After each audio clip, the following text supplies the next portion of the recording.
E você falou sobre viagem xamânica. Qual que é Sim. a diferença entre a viagem xamânica e a projeção astral? Ah, sim. A projeção astral, né, é um termo, na verdade, que nós Sim, usamos mais assim moderno, né, para falar um fenômeno parecido, né, que seria com o êxtase sim, xamânico, né, com a viagem xamânica. Essas viagens xamânicas que nós praticamos aí dentro do neo-xamanismo, elas estão muito ligadas à mente, elas estão ligadas justamente à fantasia, à mente, e para a gente poder entender alguns arquétipos subconscientes. É válido? É, totalmente válido. Mas a saída do corpo, o processo de saída realmente do corpo, de êxtase, de entrar em contato com uma força superior, ele é muito mais dramático e traumático para o corpo. Né? Você sim, realmente entra no estado que você sente no corpo, de fato. Você sente o corpo todo tremer, você sente um deslocamento do tempo e do espaço, você sente uma perda do ego temporária. Né? Isso que acontece muito no início. A pessoa que é especializada em projeção astral, ela controla isso mais conscientemente, ela consegue projetar uma parte ali das suas almas, do seu corpo energético, para outros locais. Ela controla já isso mais conscientemente. Mas muitas dessas viagens que nós temos aí, somente nas meditações, nos workshops, aí é uma viagem somente da mente. Né? Você está usando outras capacidades da mente ali que você não usa no estado acordado. Porque o estado xamânico mesmo de consciência, a viagem xamânica, ela é dramática. Ela vai consumir bastante energia, né, no nosso corpo, ela vai ativar esse nosso fogo interior, essa nossa energia interior, e assim praticamente um processo de quase morte, em muitos casos, né? Porque você chega ali no extremo, que é o que acontece quando a pessoa tem uma experiência com a ayahuasca. Ela entra no processo de quase morte. Não literalmente, né?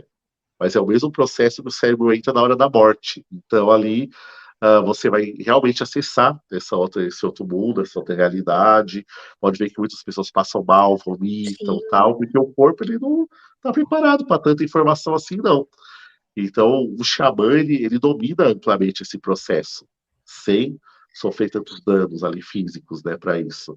Agora, a maioria das pessoas hoje em dia, ela, por exemplo, vai ingerir a ayahuasca, vai ter todo esse descolamento, né, para outra realidade, e ela não vai saber o que fazer com aquilo.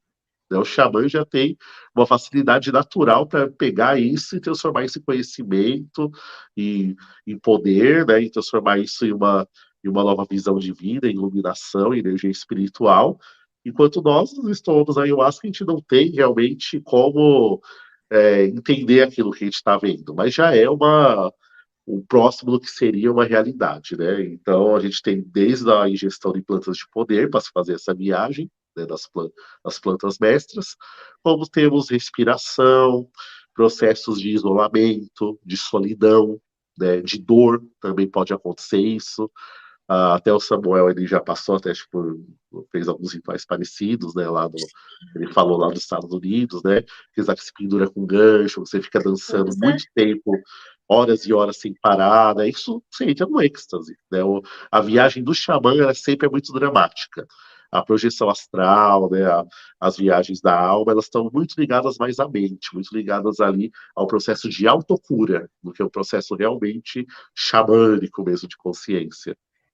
e é interessante que na projeção astral a gente vai em busca desse conhecimento. Acho que para os Sim. xamãs os conhecimentos vêm até ele, ele passar. Então, é uma grande diferença, é uma grande Sim, diferença. A sim. gente fala até entre o médium e o xamã, né? A gente usa até essa distinção, né? O médium, ele se abre para receber, né, a força de um Isso, espírito, né, de um ente externo, e ele canalizar aquela força, né, através do campo energético dele.